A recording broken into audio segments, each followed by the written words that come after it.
Good morning. How's your day today? Kamusta nga itong adlaw karon? Okay lang? Okay lang. Nailinog? Wala? Wala na. Oh. Nailinog gabi? Uy. Almost 10,000 na siguro ang aftershock sa atong mga linog earthquake. But anyway, today is October 12, I think. October 12? Yes, October 12. So, despite of all the earthquakes, typhoons, and even our internal personal crisis, our theme this morning talks about walking in unity. And the sub-point is one in Christ, even in crisis. Are we still one? Are we still united? Even there are earthquakes around us all over the Philippines. And even that will shaken not only our perspective but our individual goal in life. Let us all read Ephesians chapter 4, beginning in verse 1 until verse 6. There are only 6 verses that we need to take a look at in order to support our theme. Our topic talks about walking in unity, one in Christ, even in crisis. I'll be reading verse 1. The congregation is encouraged to read verse 2. So we will have a responsive reading. Paul writes in Ephesians chapter 4, beginning verse 1, Therefore, the prisoner of the Lord beseech you that you walk worthy of the vocation wherewith ye are called.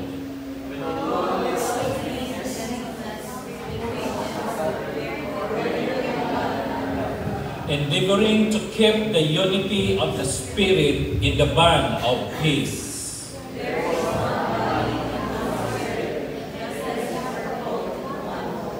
One Lord, one faith, one baptism altogether, one God and the Father of all, who is above all and through all and in all. Let us pray. Father God, we thank you, Lord, for another opportunity to hear your word in this special day, a day you have called us to come together into this sanctuary to worship you in spirit and in truth. Thank you, Father God, that through the power of the Holy Spirit, you will open up our understanding. You will give us, oh God, the perspective of your word as we meditate this in this very hour of the day. Thank you, Father God, that there will be no disturbances around us. And even, oh God, the earthquake that struck out not only in our locality but even throughout the country. Lord, we pray that those are still coming, that they will come early to join us to study your word so that all together we can grow in unity and in faith through the Lord Jesus Christ through your word. All this we ask in Jesus' name. Amen and amen. Before we proceed with the verses that Paul wanted to convey to us in truth, we need to take a look at muna sa historical background so that we can have a grasp of why Paul wrote this letter to the Ephesians. It was Paul who wrote to the Ephesian believers during his imprisonment. If you want to have a deep knowledge about his imprisonment, you may read Acts chapter 28, because in that chapter you will have a tears of joy, if not sorrow, of what had happened to Paul after his first, second, and third missionary journey. That was around AD 60 to 62. And the letter of Paul to the Ephesians is called a circular letter. This means that not only Paul wanted the believers in Ephesus to read his letter, but he wanted to convey this to other churches, to other believers in Christ, surrounding the churches in Asia Minor.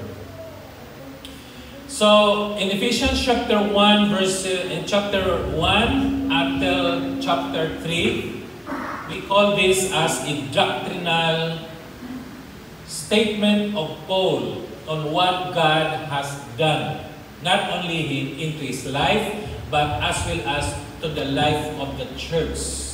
So when you read, as I have said before, that Romans, the book of Romans, half of it from chapter 1 to chapter 11 are doctrinal statements, and you need to read it through before you start reading chapter 12, because it is difficult for you to put into practice if you read starting chapter 12 and up. You need to read chapter 1 to 11 in order to know that it is not by our own power and might to live in a Christian life. Just like in the letter of Paul to the Ephesians, chapter 1 to 3 is called the doctrinal chapters. So please go back when you read the book of Ephesians, go back to chapter 1, chapter 2, and chapter 3, because these are the foundational truth, the foundational doctrine. Because in the last 3 chapters, 4, 5, and 6, we call this as practical chapters, and how this is a response on how we need to live as Christians. And again, it is hard for us to practice chapters 4, 5, and 6 if we lose sight of the doctrinal chapters in 1, 2, and 3. The unity theme in chapter 4, looking at the entire chapters of the book of Ephesians, Ephesus was a multi-ethnic church. When you say multi-ethnic, there are many ethnic groups, mga lahi-lahi, mga, what is ethnic, mga background, lahi-lahi mga practices. For example, ang major ethnics were the Jews and the Gentiles. We know for the fact that the Jews have their own laws to follow. If you do not follow the laws of Moses, you are not a Jew, and you will not be accepted as a Jew. While on the other hand, the Gentiles has no laws to follow. They don't have God, not like the Jew that they serve a living, invisible, a spirit God. But the Gentiles, they don't have God. That's why they establishes gods and goddesses. They wanted to pattern their beliefs with the Jews, that the Jews have their Father in heaven, but the Gentiles they don't have. Therefore, they created their own gods. The images in the form of man and a woman and animals and everything that can be seen, they formed that and they declared that to be their God. So there are divisions among the churches in Asia Minor, particularly in Ephesus. So this is not just a problem in our modern times, that there are divisions among the churches nowadays, but this has been a problem even 2,000 years ago. That is why Paul wanted to call on a unity, both doctrinal and pastoral in nature. When we say doctrinal, this is based on the work of Christ. It's no longer based on the 10 Commandments, on the Decalogue. It's not based on all 613 laws that was given to Moses. It's not about all the practices of the Jews, but it is about the finished work of Christ starting at the cross. And it is pastoral because the unity is difficult to establish if it is a pastoral unity. Why? Later on we will discuss that the unity is not based on a man-made strategies. For example, maybe we need a team building because the members of our group is no longer cooperating with one another. So the leader will call for a team building with the hope that after the team building, everybody understands the rule and they will cooperate and we will be united again. But that will not last forever. It will just maybe of weeks and even months, but after that, there are another problems. Why? Because our unity is not based on pastoral care, but it is based in Christ Jesus. Before we proceed in looking at chapter 4, verses 1 to 6, let us look at how Paul urges the church to walk in unity, especially today and these times that there are crises in our country. In the wake of the earthquake that has shaken parts of our country, we may also be shaken into a deeper fellowship. Many people during the earthquake are calling about God, Jesus. Oh, Jesus, oh my God. Lord Jesus, sakto na, enough na, kapugot. And people are shouting all these praises throughout the country.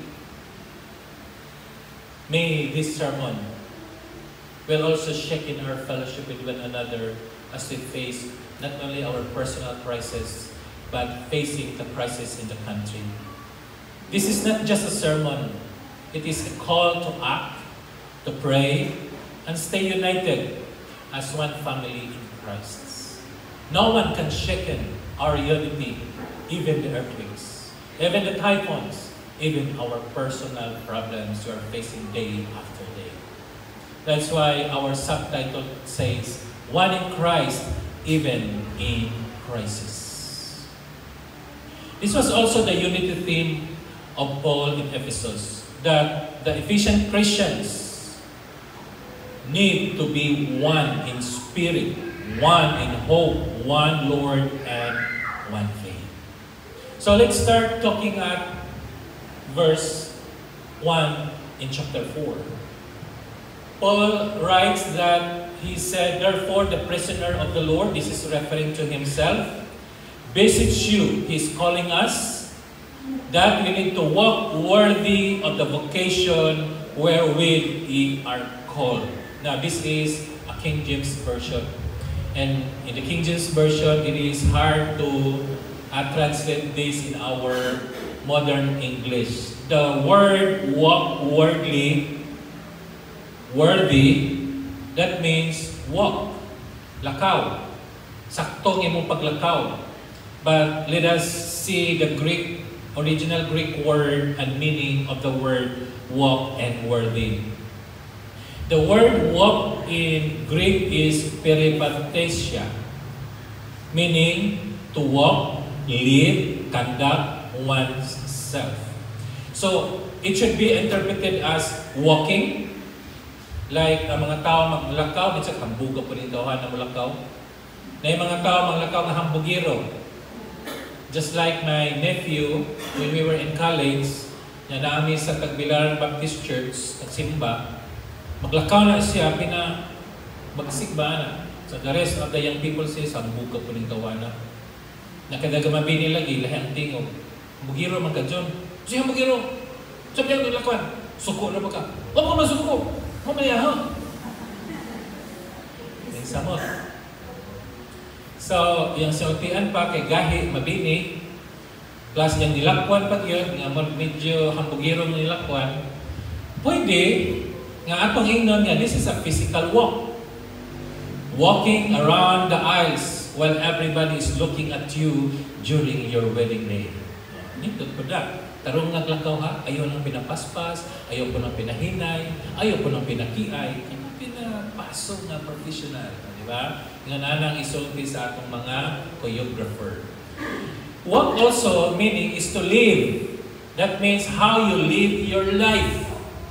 Meaning how we do things in our daily life. Daily walk, in other phrase.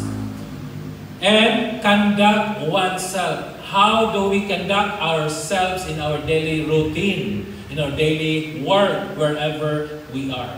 So the word walk means walking, living, and how you act yourself. The word worthy is axios in Greek word, meaning of equal weight. So kung natong join together these two words, walk worthy, this means that let your lifestyle reflect the weight of your calling. If we are called by God to be holy, to be worthy, that means our living every day will not be inconsistent, will not be a reverse, will not be another way, but it should go together. God says He made us holy, He made us worthy of our calling because of His work at the cross. Because of Christ, we are holy. We are righteous. So, doctrinally, in the eyes of God, in the face of God, when we face God, we are holy and righteous, no matter who you are. And that is in the eyes of God.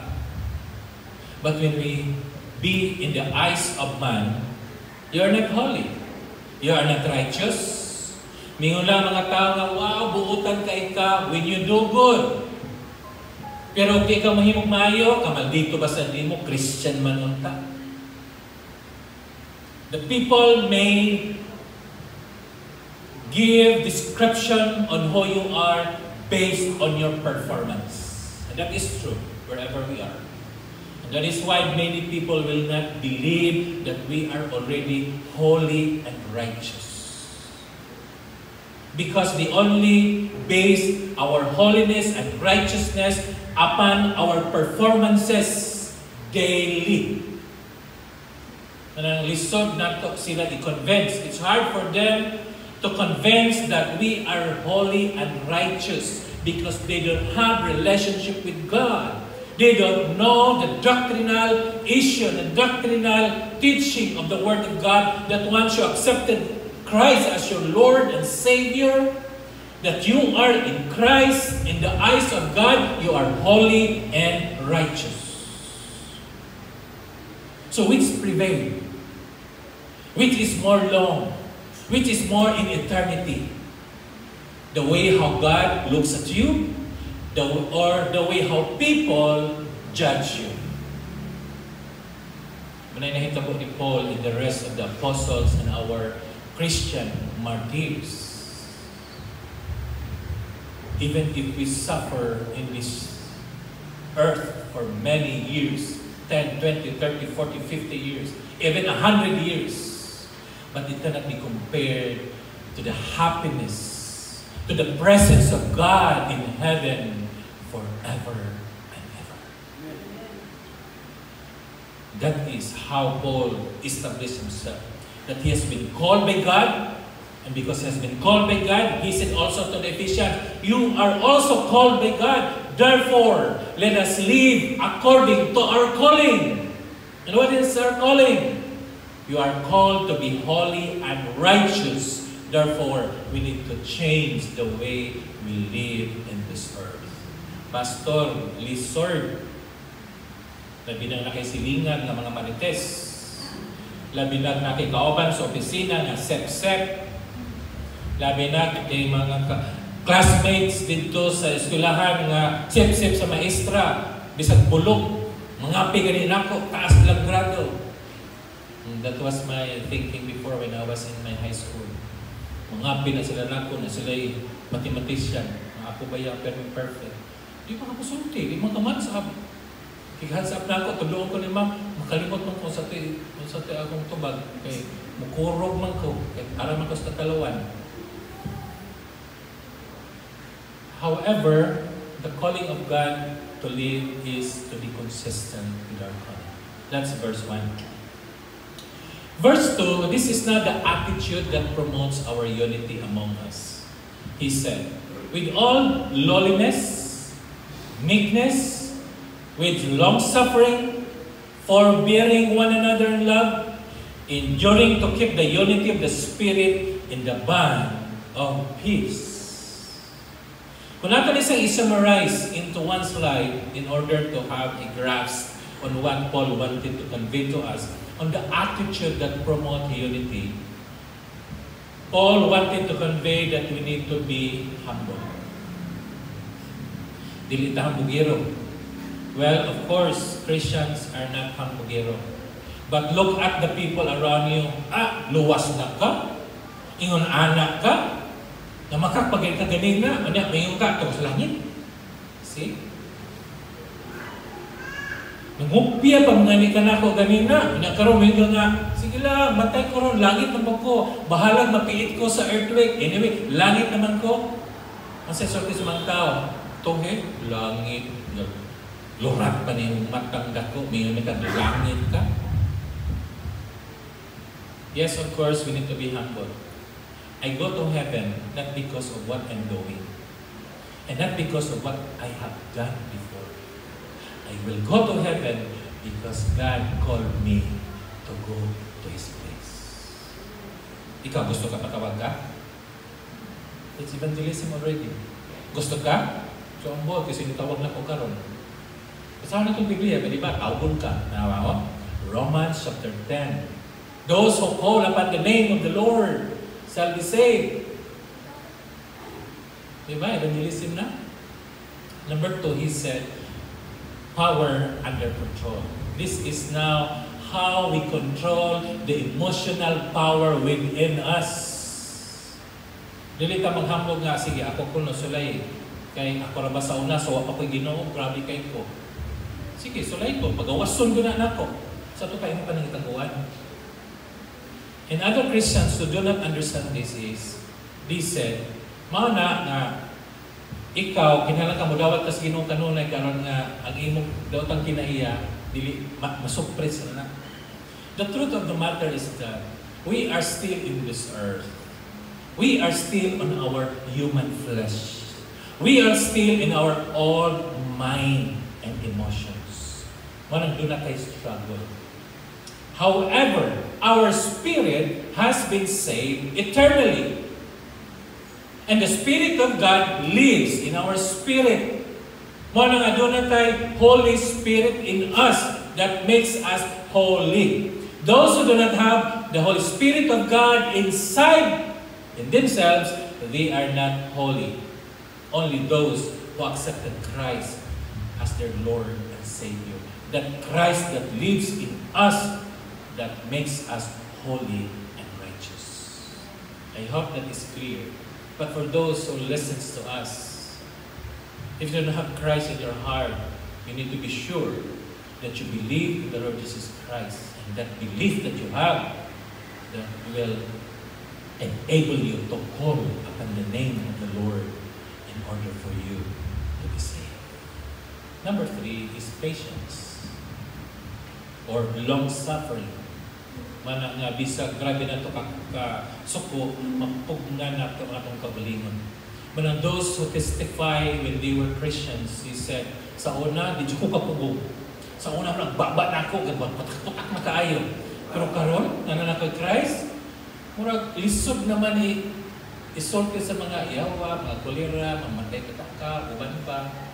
Di ba? Murag lisod na, lisod isulti. Why? Because of the power of the Holy Spirit in us. It is the Holy Spirit that will suppress our own sinful nature. And that is doctrine. How we practice, put the doctrine in your hearts, in your mind, and say, thank you, Lord, you have the power to control my emotions. And the rest, nalakotaason kay madugay ko mahuman. Let's proceed to verses 4 to 6. This is now the sevenfold basis of unity. Ihap na to, pila ni sa kabuok, 7. Sige. Verses 4, 5, and 6 says, there is one body, one spirit, even as ye are called into one hope of your calling. One Lord, one faith, one baptism, one God, the Father of all, who is above all and through all and in you all. See? Ang kinatibuk-an nga pagka-Diyos na naa kang Kristo o si Kristo na animo, you have it all. See? That's doctrine. But not everybody understood it. especially when your understanding of the Holy Spirit, the feeling of the Spirit will go one after the other. When you receive Jesus Christ, you have the Holy Spirit, 1/4 of the glass. When you go to church, another 1/4. When you give your tithes, another 1/4. Aron ma-full, you need to do service. Whole na. So, what pasabot, the feeling of the Spirit depends on your performance. But the Bible says, no. You have it all. One God, the Father of all, who is above all and through all and in you all. And that is an absolute statement. There is no excuses. There is no however, provided that. No. It's an absolute statement. See? Ito ni kabuo. One body, Spirit, hope, Lord, faith, baptism, and God. Usara ka. Na pastor, na may mga tao nga way baptismo, kaya mahadok ng tubig. Kaya nga ito bitaw nga expressions nga na grupo nga way baptism ilaha. What I mean is water baptism. No need for water baptism. Other group says, di na sila ganahan ihanap tubig. Manay mga istoryas gawas, gaawas. It's not true. It's a joke. Just to monetize the other group. Not true. Whether you will be baptized in water or not, we are in Christ. When you say body, no problem. Spirit, no problem. Hope, okay. Lord, but pag-abot na to sa faith, usahay may nga faith. One faith. Isa nga faith. Is that yours? Yours or not? That is not ours. That is the faith from God. Baptism, ligo ka, wala. Kinahanglan na ligoon ka, kaya anong kompleto ang kaluwasan. That's fake news. What kind of baptism is this? This is the spiritual baptism. Whether you put it into actual by undergoing yourself to water baptism or not, you have been baptized in the Lord Jesus Christ. So nga naman, pastor, magpabautismo man ka, ano naman tayo doktrina nga, kinahanglan ka magpabautismo. Baptism is not part of salvation. It is your performance when you have Christ in you. These are not commands. Paul did not command all these 7. But see, these are realities that binding us together in Christ. Nanala na ito, pasara ka, di ka lahi. Mas kiglahingalan silang simbahan as long as they receive Christ as their Lord and Savior by grace. Received by grace through faith in Christ. Pareha na natin. Pero ngayon sila, naluwas may kay, saan ba man may kalingaw? Naluwas may kay, sige mamigdawat sa Ginoo. Naluwas may kay, hatag may kahit sobra pas 10%. Di na pareha natin.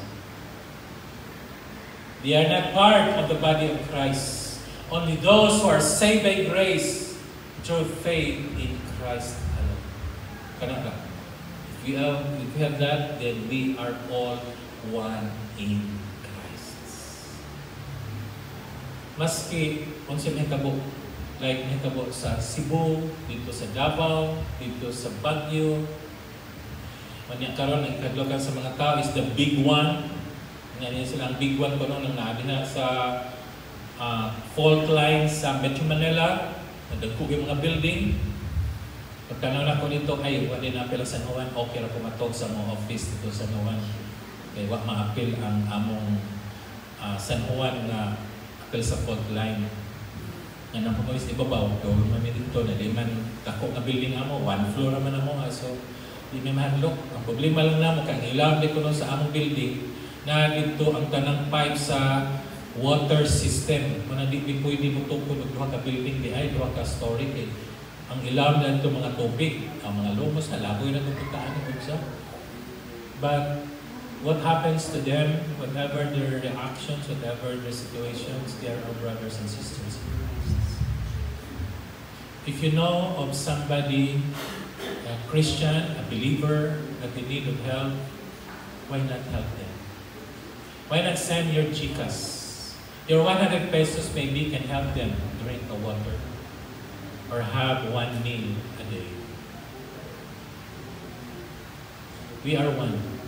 And we cannot ignore neither neglect their needs. Because universally, we are one. Our life application, there are 4 of them. Number 1, live a life that reflects our calling or heavenly calling. Maski magtagot-tagot ta sa itong Kristohanon, it cannot be hidden. If you are a real Christian, it cannot be hidden. Very soon, people will know that you are different from them. Otherwise, you are not a true Christian. Nga nung may sila, lahi-lagi ka, nga naman, mas kusog man ka mo inom na mo. Lahi-lagi ka, mas kusog man ka mo, musayaw dito disco kay na mo. Superlative man ka na mo. Amo din nakalahi. Pero kung yan sila nga, lahi kay ka, saan ka na kung buyo, sayaw, di ka musayaw. Pero ato simbahan, galukso-luksok, sayaw, sige na. Diba? Parang nindot ka. You will not participate the evil practices in this world. That's why people will distinguish you from them. Pero akong calling card, naglabutan man dito, ragarin doktor. So, inihatan na ko, musulti na ay red. Yan na, may calling card. Why calling card? Tanaw na to kung mailhan na ka na Christian in our workplaces. Question. Naman siya na kailan na to where we are? In your school, in your workplace, in your house, or wherever you are. May sila nga, ay, lagi ka. Oh, okay, guwapo man ko. Adi. Kay bright man ko, ay di. Yung masinuntian, yung tinanawan, the way you react to the evil world, the way you react to the crisis in this world, feeling relaxed. Pero silang dito ko sa 5th floor, atong sa bugong na shape na earthquake, di na ko malanguage ang kuba sa akong dughan. Oh, 10 o'clock na ko no, 11. Grabe ang tako sa 5th floor, gaana-ana itong travel bing na hotel.